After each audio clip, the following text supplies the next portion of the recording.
안녕하세요 여러분, 세상 돌아보기입니다. 예, 오늘은 24년 7월 17일이고 수요일입니다.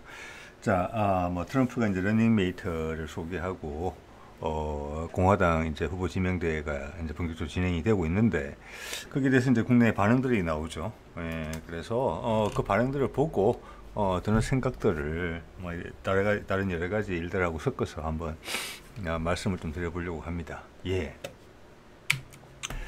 자, 이게 이제 일단 그 여러 가지 지금 사안이 지금 얽혀져 있죠. 세상이 진짜 빨리 변하고 있습니다. 예를 들어 치닫고 있는 그런 느낌이 든다는 것을 부인하기 정말 어려운데 이 뉴욕 타임즈 이거 사진 한번 보십시오. 이게 총알이 귀를 막고 지나가는 장면이 포착이 된 거예요. 지금 이게 그래서 지금 이거 지금 암살 미수 사건 이것만 해도 의혹이 엄청나게 많아요.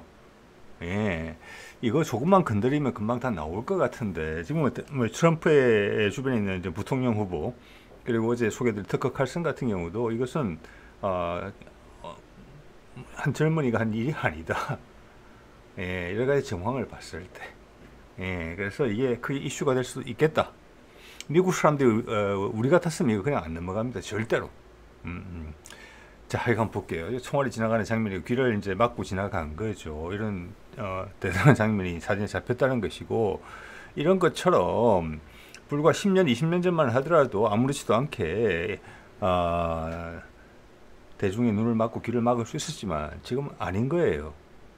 네, 그게 세상이 바뀐 겁니다. 그죠? 예, 그게 세상의 가장 큰 변화예요. 지금 세상의 가장 큰 변화를 유도하고 있는 것은 초래하고 있는 것은 이끌고 있는 것은 SNS예요. 예. 누구나 다 정보를 채집하고 공유하고 확산할 수 있어요. 이렇기 때문에 기존의 부정한 방법으로 어떤 지배력을 행사해왔던 그리고 적절하지 못한 방법으로 이익을 취해왔던 자들의 모습이 노출되는 거죠. 예. 그런데 그런 지배자들은 이런 세상이 바뀐 걸 몰라요. 그래서 과거 하던 방식 그대로 하는 거예요. 그럼 세상이 변했거든요. 똑같은 방식으로 대응을 해요. 그래도 세상이 바뀌었음에도 불구하고 세상 사람은 다 바뀌었는데 이제 그들이 적응을 못하고 있다는 것이고 미국은 지금 적응을 하려고 고군분투 중이죠. 제가 봐서는 트럼프라는 개인 자체도 계속 바뀌고 있어요. 네, 자, 뭐 이런 말씀 드릴 수 있겠고 이거 한번 보세요. 이게 상당히 좀 드라마틱한 부분인데 어디서 이렇게 이제 컴퓨터 그래픽으로 분석을 한 것 같아요. 트럼프가 총 맞기 직전이에요. 이건 바라보는 시선이죠. 저 방향으로. 저랬으면은 지금 통알이 날라온 탄도를 봤을 때 이렇게 지나갔을 거라는 거예요. 귀가 아니라 머리 쪽 3분의 1, 저쪽 3분의 1을 맞았을 거다. 그럼 이러면 사망이죠. 바로. 그래서 천행이라는 표현을 썼는데 발사하는 순간에 트럼프가 고개를 오른쪽으로 돌리면서 이쪽에 있는 관중을 쳐다보는 제스처를 탁 취해요. 이렇게 이야기하다가 이렇게 된 거예요. 뭐 여러분이 보시는 방향에서는 이렇게 된 거죠. 그래서 총알이 귀에 맞은 거예요. 안 죽고. 이게 세상에 엄청나게 큰 변화를 초래한 순간이었습니다. 고갯짓 한번 한 것이. 자, 그 다음 장면 한번 볼까요? 고개를 돌리죠. 착. 그러면서 탄도에서 비켜났어요. 그러면서 귀에 걸린 거예요. 총알이. 세상이 바뀌는 순간입니다. 엄청나게 드라마틱한 순간이에요. 예. 자, 이런 건 상당히 흥미진진한 내용이었는데 미국에서 보도된 게 아니고 스카이뉴스는 영국 거예요. 영국 호주에서 했어요. 자, 말씀드립니다만은 지금 호주와 인도 같은 나라들은 세상이 중심이 어디로 바뀌는지 거기를 줄을 잘 잡아야 되거든요. 썩은 줄을 잡을 것이냐 생생한 동아줄을 잡을 것이냐 그 선택을 해야 되는 국가들이기 때문에 아주 냉정하게 보도를 해요. 지금 이 암살 미수 사건에 대해서도 외국에서 특히 호주에서 훨씬 더 정확한 보도들이 나오고 있어요. 우리는 뭐 관심도 없잖아요. 관심 없을 사안입니까 이게? 트럼프가 지명한 부통령 후보자는 마음에 안 든다. 주식시장까지 해를 준다. 이런 부정적인 인식을 불러일으키는 그런 내용을 이야기를 하거든요. 그런데 정작 미국의 속살에 가까운 이런 부분들은 이야기를 하지 않죠. 우리는 알 필요가 없다는 데서 대중은 그것만 알고 우리가 말하는 것만 알아라. 그들 언론들조차도 아직도 옛날 물이다. 라떼를 마시는 그룹입니다. 바뀌고 있는데. 자, 그리고 이런 거 국내에 언뜻 AI가 쭉 깔아져서 볼 때 제 눈에 스쳤던 것 같습니다. 방탄조끼를 맞고 살았다 이런 이야기가 언뜻 본 것 같아요. 제가 봐서는 그런 이야기를 들은 적이 없거든요. 그래서 월스트리트 저널에서 정리를 잘 했더라고요. 이런 사진이 떴다는 겁니다. 왼쪽에 방탄조 트럼프의 오른쪽 가슴 재킷에 총알 구멍이 있는 게, 그래서 안에 방탄조끼를 입고 있다. 자, 그래서 이거 누가 조작해서 올린 정말 가짜뉴스다. 뭐 사실관계 크게 다르지는 않지만 그 짧은 시간에 수많은 일들이 벌어졌다는 겁니다. 사람들이. 예. 오른쪽에 원본 사진을 보면은 총알 자국이 없어요. 네. 자, 이런 내용. 자, 그리고 이거는 참 신기하고 재밌는 이야기인데, 뒤에 사진에 가서 잘 안 보이는 여성이 누구냐 하면은 우리말로 하면 경호처장입니다. 예, 이번 사건의 총책임을 맡고 있는 사람이죠. 경호에 있어서. 트럼프 암살 미수 사건에 있어서. 여기서 뭐라고 그랬느냐. 저도 그런 의문을 제기한 적이 있습니다. 거리가 100에서 150m 밖에 안 떨어진 건물 옥상, 지붕인데 100에서 150m면은 저격수한테는 아무것도 아닌 거리잖아요. 그래서 그게 단속이 안 됐다는 게 너무 신기하다. 그래서 처음에 뭐라고 변명을 했느냐. 건물 내에 있었다 이렇게 이야기를 했어요. 예. 여기서 인정한 것은, 이 처장이 인정한 것은, 그것은 우리 경호회가 관리를 해야 되는 지역에 포함된 거리가 충분히 맞다. 우리 요원이 있어야 된다. 근데 지붕이 노출된 이유는 뭐냐? 경사진 지붕이라서 위험해서 안 갔다. 요원을 배치 안 하고 실내에 배치했다. 이렇게 말도 안 되는, 유치원생도 웃을 그런 답변을 내놨어요. 이게 뭡니까? 이런 적나라한 거짓말을 한다는 것은 뒤에 숨기는 게 있다는 거예요. 근데 미국의 여론은 너 사임해라 그거밖에 안 돼요. 이게 사임에서 끝날 노릇입니까? 예. 자, 이거 한번 볼게요. 누가 좀 전에 소개드린 그 호주 영상에 댓글에 누가 약간 전문성을 가진 사람이 적은 것 같아요. 여기 보면은 미국의 대선 후보들이 대선전에 돌입하게 되면은 거기에 어떤 경호의 수준이 어떤 것인가에 대한 이야기가 적혀져 있어요. 참고로 알려드릴게요. 보통 반경 1마일까지 다 단속한다. 이 잡도 뒤진다는 거죠. 그게 맞는 거예요. 보통 저격이 1km 정도까지는 나잖아요. 7.6mm 소총 갖고도. 근데 12.7mm면 저격거리가 더 길어져요. 그러니까 1마일은 하는 게 최소 1마일은 한다는 거예요. 1.6km. 그죠? 어제 말씀드렸잖아요. 우리 육군에 있는, 육군 사단의 여단의 대대에 있는 저격반도 우리 7.62mm 국산 소총 갖고 유효 사거리가 900m입니다. 1000m까지 맞추는 훈련을 하잖아요. 거기 사람 얼굴만한 거 이렇게 풍선 걸어 놓고 수박 같은 거 맞히잖아요. 네, 그러니까 이게 맞는 말이에요. 상식적으로. 최소한 1마일이고 1.6km고 그 이상이다. 그리고 상대방한테 혹시나 암살범한테 위축을 주기 위해서 중요한 데는 정복 경찰들을 배치한다. 이렇게. 그리고 인파 중에 포함이 되어 있을 수 있기 때문에 인파 중에는 변장한 요원들이 곳곳에 있다. 어떨 때는 청중보다 요원이 많은 경우도 있다. 이렇게 이야기를 해요. 자, 그러면 미국 언론도 참 일부러 피해가기도 어려운 그런 장난짓을 하고 있어요. 뭐냐? 여기 보면 어떤 내용이 나오냐면 사람들이 심지어 휴대폰으로 그 암살범의 조준하고 있는 사진을 찍어서 신고까지 했어요. 2건이나. 그리고 BBC 인터뷰에서 이야기했잖아요. 저기다 많은 사람이 봤어요. 그죠? 100몇 비트밖에 안 되잖아요. 크게 소리 지르면 들리는 거리예요. 그리고 그 주변에 사람들이 모여드는 순간이었기 때문에 수십 미터, 30m도 안 되는 거리에서 그걸 목격하고 이쪽에 트럼프 연단 뒤에 옥상에, 거기도 경사진 옥상인데 거기는 저격반이 있어요 또. 그래서 아까 경호처장 이야기는 앞뒤가 안 맞는 이야기입니다. 그리고 20살의 어린아이도 올라가는 그 옥상을 경호팀이 못 올라간다? 말이 안 되는 소리죠. 거짓말이죠. 새빨간. 자, 트럼프 뒤 지붕에 있었던 경호팀. 그 신고하고 소리를 칠서 서로 다 들릴 수 있는 거리예요. 왜? 관객하고 관중하고 그들의 간의 거리가 채 몇십 미터밖에 안 되기 때문에 양쪽으로 다. 그래서 그 BBC에서 라이브 인터뷰였기 때문에 걸린 겁니다. 이야기를 했잖아요.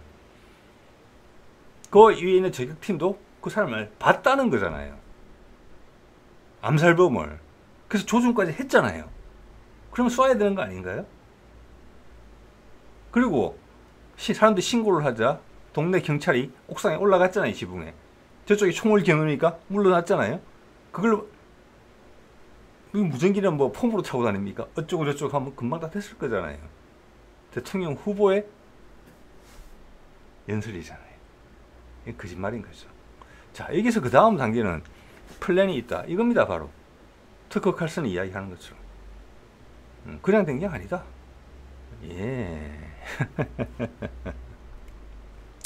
이거는 아이들이 경호 놀이를 하더라도 이렇게 하지 않는다는 것입니다. 예. 자, 이 의혹을 어떻게 짚어나갈 것인가? 자, 뒤에 누가 사주를 하고 있는 것인가? 이거는 뭐 경호처장이 사임하고 이런 문제가 아니에요. 예. 자, 그리고 미국의 공화당이 상임위에다가 이들을 불러다 놓고 얼마나 할 수 있는 것인가? 딱 하나는 분명 하나만 물어보면 돼요. 뭡니까? 그 현장 담당자가 있었을 거예요. 경호처장, 팀장이. 그날 경호를 총괄하고 있던 사람이. 그 사람이 명령을 해서 발포를 하지 않고 기다린 거거든요. 저격병 총을 땅 쏘자 그때 반격해서 죽였어요. 증거인멸이죠. 어떻게 보면. 이게 계획된 것이라면. 그 친구만 잡아서 물어보면 돼요. 현장 책임자. 왜 발포 명령을 내리지 않았느냐. 그런 상황에서. 다 인지하고 있었는데. 여기가 겨누기까지 하고 있었는데. 자, 요것만 확인해 보면 될 내용인데 과연 그걸 확인할 것이냐? 언론들이 그걸 어떻게 피해 갈 것이냐? 예, 재밌죠. 자, 판세 볼게요. 판세. 선거 판세를 보면은 이게 CNN인데 애써 지금 저격 암살 미수 사건 이후라는 단서는 달지 않았어요. 예. 여기 보면은 민주당에서 돈을 내는 기부자들이 돈을 내서 한 선거 판세 분석이에요. 그리고 CNN이잖아요. 바이든한테 엄청나게 유리하게 마음이 기울어져 있는 그런 여론조사인데도 불구하고 지난번 대선 토론 이후에 뭐 얼마 안 됐죠. 한 2, 3주 됐나요? 예. 표심이 바뀐 지역들. 즉 여기는 아슬아슬한 지역들이에요. 예. 그래서 넘어가면 미국 그 선거제도 아시죠? 한 주에서 0.1% 차이라도 이기면 그 주에 배정된 대의원 숫자를 다 가져가요. 예, 그게 미국 선거 방식이에요. 그래서 나한테 완벽하게 우세한 주에서 뭐 90%의 승률로 이기더라도 아무 상관없어요. 큰 차이를 만들지 못해요. 자, 돌아선 지역이 저는 많은 지역들이 돌아섰다는 거예요. 쉽게 얘기해서 토론이 망가졌다는 거예요. 완전히. 자, 그래서 이거는 이제 빨간 쪽이 공화당, 초록색이, 죄송합니다. 파란색이 민주당이에요. 여튼 빨간색이 옅어지면은 약한 지지. 예, 색깔이 옅어질수록 아슬아슬하다는 거고, 그건 파란색도 마찬가지예요. 자, 이거 볼게요.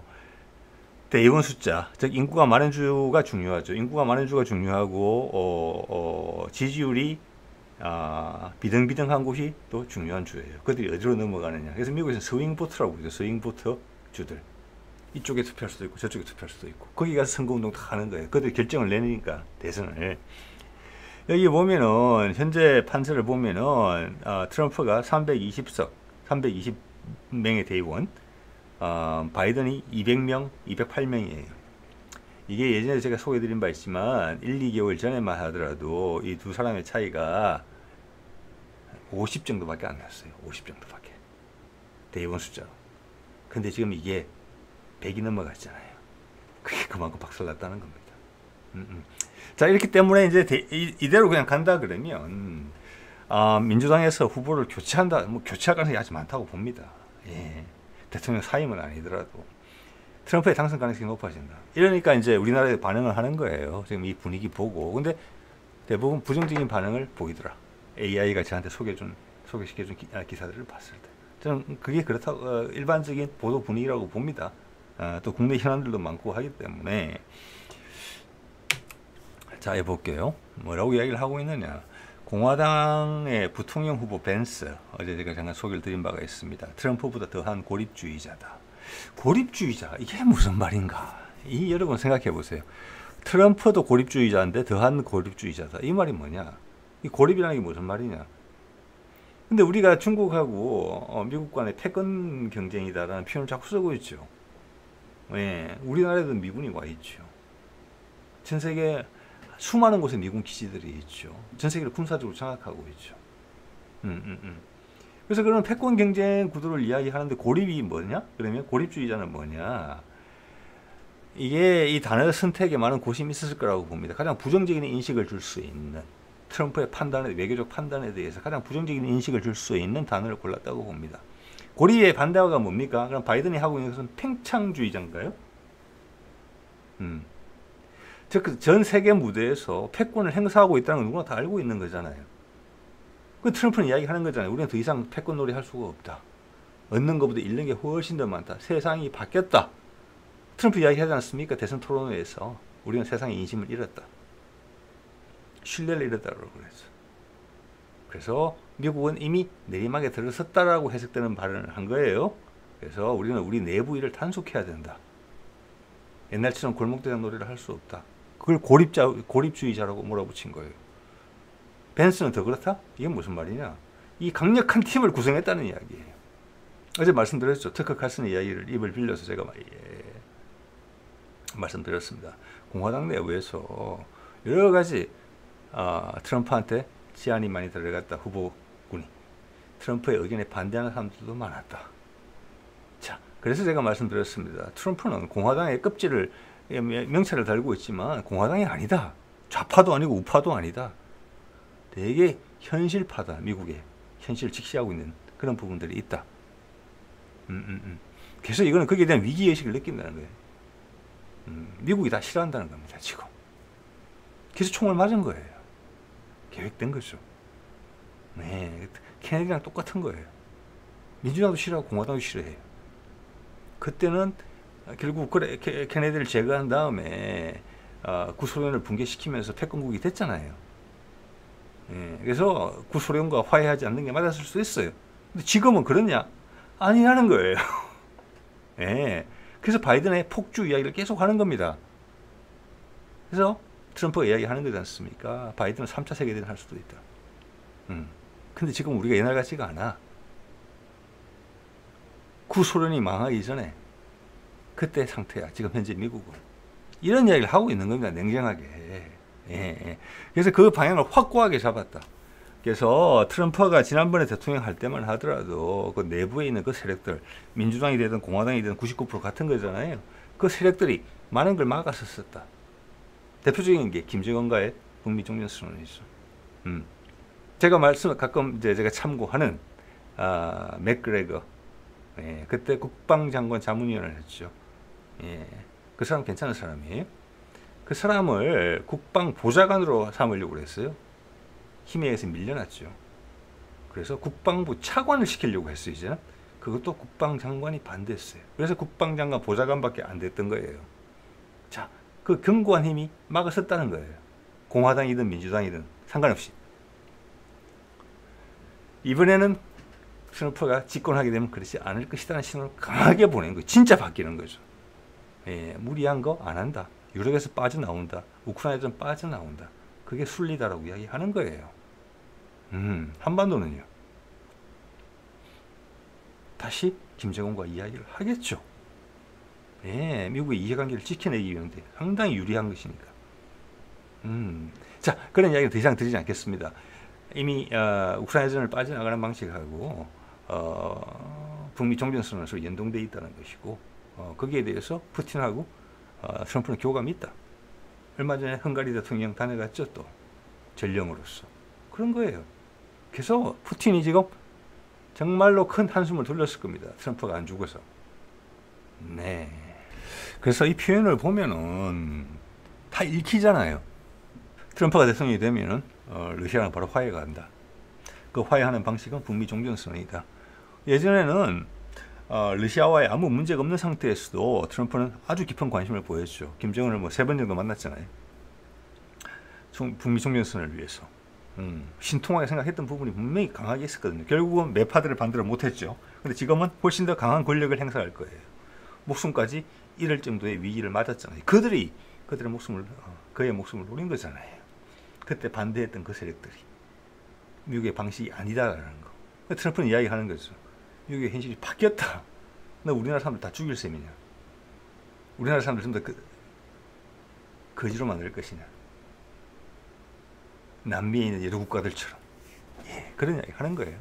자, 이러면 러시아랑 화해를 하고 북미 종전선언만으로도 충분히 구미가 당겼는데 이제는 러시아의 화해, 우크라이나전 끝나는 것까지 거기 여기에 있다. 미국의 패배를 눈가림할 수 있는 수단까지 생겼고 중국을 더 강하게 견제할 수 있다는 매력 포인트까지 더 얹어졌다. 프리미엄이 엄청나게 붙어있다. 북미 종전선언에. 그걸 푸틴이 행동으로도 보여줬다. 그래서 지금 푸틴은 엄청나게 이게 대해서 관심 있게 보고 있을 거라고 봅니다. 북미 종전선언 카드는 엄청나게 더 매력적으로 바뀌었어요. 중국을 한반도에서 발라냈잖아요. 중국이 위기의식을 느낄 정도로 러시아가 푸틴이 속내를 드러내면서까지 하는 행동이에요. 예, 그건 바로 간다고 봅니다. 예, 예. 자, 벤스가 벌써 이렇게 전체적으로 그를 소개하는 게 아니라 무조건 비난을 하겠다 마음을 먹고 여러 가지 이야기를 쏟아내거든요. 근데 그 말을 하는 내용을 보면 이치에 다 맞아요. 여기 소개한 거 볼까요? 트럼프 대통령이 약속한 건 진짜 문제인 중국에 집중할 수 있도록 러시아, 우크라이나와 협상의 전쟁을 신속히 종결시키는 겁니다. 맞죠? 예. 그리고 중국이 우리나라의 가장 큰 위협입니다. 공감대 형성되어 있다는 겁니다. 미국이 중국과 러시아를 둘 다 상대할 수 없다라는 거죠. 러시아는 협상이 가능한 상대지만 중국은 그렇지 않다는 이야기를 하는 겁니다. 예. 그래서 푸틴이 공을 들여서 발품을 팔아가면서 케이크 위에 크림까지 얹어주는 거잖아요. 네. 상호 방위줘야. 자, 이 방향으로 간다는 거예요. 그러면 중국이 긴장하는 건 맞아요. 유럽이 긴장하느냐? 기본적으로 긴장하지 않는다고 봅니다. 드디어 옥새가 풀리는구나. 나토라는 옥새가. 저는 그렇게 생각할 거라고 봅니다. 예. 이러면 나토의 붕괴를 의미하는 것이거든요. 우크라이나 국민들한테도 불행중 다행이에요. 이렇게 되면. 이미 손상이 된 수많은 소중한 목숨들은 어쩔 수 없지만 더 희생을 강요받지는 않을 거예요. 예. 그런 부분이 있습니다. 중국은 긴장하는 게 분명히 맞지요. 거듭 말씀드립니다만은 북미 종전선언 카드에 프리미엄이 엄청나게 붙어 있어요. 저 푸틴 이야기 해줬잖아요. 여기도 다 이야기 나오잖아요. 러시아랑 화해한다는 거죠. 그죠? 그리고 북한하고 종전선언을 한다. 북한이 최근에 상호방위조약을 체결한 러시아랑 서로의 방위를 맡길 만큼 친구가 돼 있는데 북한하고 미국하고 다시 친구가 된다는 거잖아요. 그럼 라인이 어떻게 형성되는 거예요? 중국을 둘러싸는 그 포위망이 거기다가 몽골을 얹는 건 쉬워요. 그거 제가 드리는 말씀이에요. 그렇게 되면은 대만도 숨을 쉴 수가 있어요. 필리핀 그리고 푸틴이 베트남에도 말을 해놨잖아요. 자, 그러면 중국 내부에 정치적 불안정성, 문화적 취약성이 있습니다. 예, 겪어야 될 걸 못 겪고 패권 전쟁의 압박 때문에 계속 어떻게 보면 독재 체제에 맞잖아요. 투명하지 않죠. 그 상태로 덩치만 커져온 그런 부분이 있거든요. 경험이 성숙되지 못한. 그래서 제가 말씀드렸던 부분이 소수민족 문제를 걸고 넘어갈 것이다. 그들의 민주주의에 대한 시각에 불을 당기면 되는 거거든요. 예, 그렇게 간다는 거예요, 지금 이것은. 네. 자, 그리고 이제 YTN은 이런 보도를 했네요. 미 계속 백지 수표 못 써. 우방들 멘붕 오게 한 벤스의 시나리오를 했는데 이거 저는 동의하기 엄청나게 어렵습니다. 물론 우리한테 트럼프는 안 좋은 기억이 있죠. 방위비 분담금 올려달라는 거. 예. 근데 그 뒤에 바이든이 되면서 이쪽은 문재인이 되면서 벌어진 상황들 여러분 기억하시죠? 이 세상 어떤 미국의 우방보다 우리는 강력한 군사력을 가지고 있습니다. 그렇죠? 미국의 아시아 태평양 전략에서 미국 위축되고 있잖아요. 거기를 우리가 할게. 그래서 대양 해군 이야기 나오고 항공모함 이야기가 나온 거잖아요. 그게 그 그림이 그려져 있었다는 겁니다. 한반도가 네 편에 서줄게. 러시아도 우리 손잡을 거야. 근데 러시아가 지금 화근을 해주는 셈이죠. 행동으로서. 우리는 군사력을 계속 팽창시켜 왔죠. 윤석열이 항모 취소하려고 했지만 결국 살아났잖아요. 다시. 왜? 미국이 뒤에 있으니까. 우리랑 약속한 거야. 중요한 거야. 이렇게 하면서. 네. 그런 맥락을 전혀 보지 못한다. 보지 못한다고 할 수도 있고, 위에 데스크 쪽에서는 뭐 편집위원이나 논술위원들은 안다고 봅니다. 말을 못하는 거죠. 왜? 정치적으로 압박을 받고 있으니까. 기사의 선정에 있어서. 네. 또 기사의 내용 전개에 있어가지고. 자, 한편으로는 이렇게 이제 이해될 수 있죠. 우리를 보호해주지 않는다. 그래서 이게 지금 복잡한 이야기거든요. 미국이 우리를 보호해주지 않는다. 거기에 대해서 여러분 여러 가지 생각이 있을 수 있겠지만, 미국이 빠져나간다. 그럼 우리가 핵무장을 한다. 이런 이야기를 발전될 수도 있어요. 이게 여러 가지로 해석될 수 있어요. 이거를. 앞으로 우리가 어떻게 이걸 재단하느냐에 따라서. 그래서 미국은 우리의 핵무장을 절대 허락하지 않을 겁니다. 이런 조약으로 엮여져 있잖아요. 핵 비확산 조약에도 가입이 돼 있어요. 네. 그래서 북미 종전선언 카드를 전격적으로 빨리 추진할 수가 있어요. 사안이 복잡해지기 전에. 그게 푸틴이 원하는 거예요. 중국이 긴장하고 있기 때문에 종전선언의 시간이 많이 없어요. 중국 행동에 들어갈 거거든요. 금방. 예, 그래서 이런 거는 신속하게 해결될 수 있다. 지금까지도 되게 진전이 빠르지만 아직 최고점에는 안 갔다.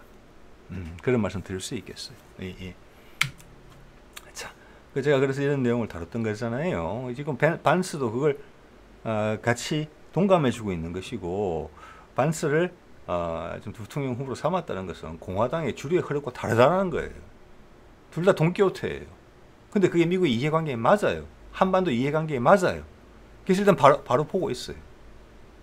이거가 그때 매파들의 반대로 무산됐던 거잖아요. 이거 간다는 거죠, 이제는. 왜? 이게 중국을 포위하는 방식이고, 아까 중국에 집중해야 된다고 이야기했잖아요. 그 방식이고, 우크라이나에서는 미국이 체면을 지키면서 해결하는 방식이고, 전 세계에 희망을 줄 수 있는 방식이에요. 미국 사람들의 마음에 상처를 주지 않은 거예요. 위대한 미국이란 반점은 허상인 그 메시지를 계속 갖고 갈 수 있는 거예요. 그게 트럼프가 해야 되는 일이거든요. 그 나라의 대통령으로서. 자, 그리고 군사적으로는 이미 우리가 움직였어요. 네. 자, 문재인 시절에 그가 즐겨 쓰던 말 생각해 보십시오. 우리가 국방력을 키우는 것은 평화를 지키기 위해서 하는 것이고, 한반도를 지키는 힘이라고 이야기했어요. 한반도를 지키는 힘. 그리고 해병대, 국가전력기동군이다. 즉 해외 파병한다는 거예요. 분쟁이 생기면 우리가 이 지역에서만큼은 미국 이상 가는 경찰 국가가 되겠다는 거예요. 미국이 여기 용인했다는 거예요. 그래서 동맹관계의 정상화라는 이야기를 했어요. 나는 네 형님이 아니고 너와 나는 A와 B 맞짱 뜨는 사이다. 미국이 이걸 인정했다는 거예요. 우리의 힘이 커지는 것을 독단적으로 행동할 수 있는 위험이 내포되어 있는 이야기죠. 그렇지만 미국이 구미를 흘리면서 이 바이든 때 다 한 거예요. 트럼프 때 이어진 것이고, 트럼프가 다시 되면 종지부를 찍을 가능성이 높다는 거죠. 가장 큰 매력이 뭐겠습니까? 한반도가 중국을 막아서는 방어막이 돼주겠다, 최전선이 돼주겠다라는 이야기고, 그 뒤에는 러시아와의 암묵적인 합의가 계속 있어 왔다는 거예요. 러시아에 연해주는 전 세계의 경제가 활성화하는데 필요합니다. 그렇지만 남북이 분단된 상태에서 한반도를 내려올 수가 없어요. 그렇지만 러시아는 일본도 아니고 중국도 아니고 친한 것처럼 보이는 중국도 아니고 한반도를 통해서 이게 내려가야 되겠다. 우리 100년 대계는 한반도를 통해서 한반도가 가장 안정적인 환경일 것이다. 이 이야기를 한 거잖아요. 그게 암묵적인 합의가 있었고 우리가 군사적으로 움직였다는 겁니다. 이렇게. 네. 자, 다시 이 그림도 돌아온 거예요. 이제 다른 길로 갔다가. 자, 여기서 이제 낙동강 오리알처럼 되는 것은 윤석열밖에 없어요. 네. 자, 이런 그림이고 보면은 이런 기사가 뜨더라고요. 제가 내용을 보지 않았지만 제목을 보고서는 뭐 뻔하죠. 벌써 트럼프 리스크가 경계감 발동. 이런 거는 이제 주식시장하고 관련된 그런 이야기인데 우리 주식시장이 출렁거렸나요? 예, 그까지는 잘 모르겠습니다만은 거꾸로 좀 전에 말씀드린 것처럼 북미 종전선언을 하게 되면 박근혜 때 그런 이야기 했잖아요. 국민들한테 통일은 대박이라고. 그런 주를 주식시장에 관심이 있다면 그런 주를 이야기해라. 좀 긍정적으로 이렇게 이야기할 수 있는 거거든요. 자, 이것은 뭐냐? 우리가 지금 트럼프에 대해서 부상에 대해서 경계심을 가지고 있고 그 경계심이 우리 내부로부터 온 게 아니다. 그 경계심은 주어진 것이다. 우리한테는 이런 식으로 보도해라. 그것은 우리 윤석열 정부 핵심부에서 왔을 수도 있고 현재 바이든 정부의 초조한 마음하고 그게 결부돼 있을 수 있어요. 둘은 별로 안 친하거든요, 사실. 근데 여기서 이해가 조금 맞아요. 왜냐, 윤석열 입장에서는 바이든도 성가셨는데 전체적인 맥락을 보면은 바이든은 청소차고 트럼프는 윤석열 입장에서 보면은 분뇨차예요. 자, 우리 단편화된 시각을 극복할 수 있는 힘을 우리가 가져야 되겠지요. 제가 봤을 때 가장 의미심장한 것은 트럼프의 부상 그리고 부통령 후보의 선정, 강력한 팀을 만들겠다는 의지가 강하게 지금 피어나고 있거든요. 예.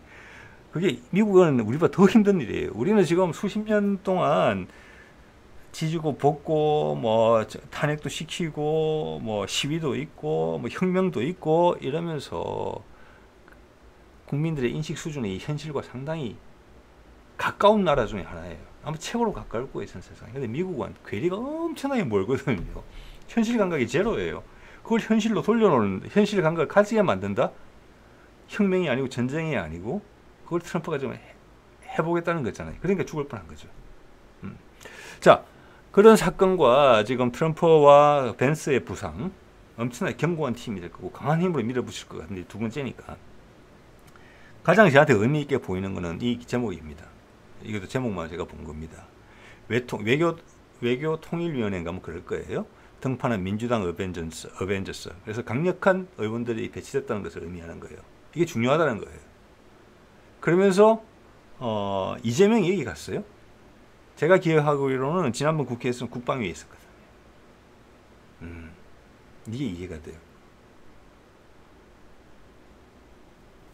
윤석열의 집권 초기에 남북 간에 군사적 긴장이 고조됐단 말이에요. 지금은 뭐냐? 그 기가 꺾였고 이제는 외교하고 통일이 중요한 시점이 됐고 거기에 강력한 의원들을 배치했다는 거예요. 우리 야당 수뇌부가 진짜 흐름을 읽고 있다. 감히 그렇게 짐작을 해봅니다. 자, 오늘 이 정도 말씀드릴게요. 네.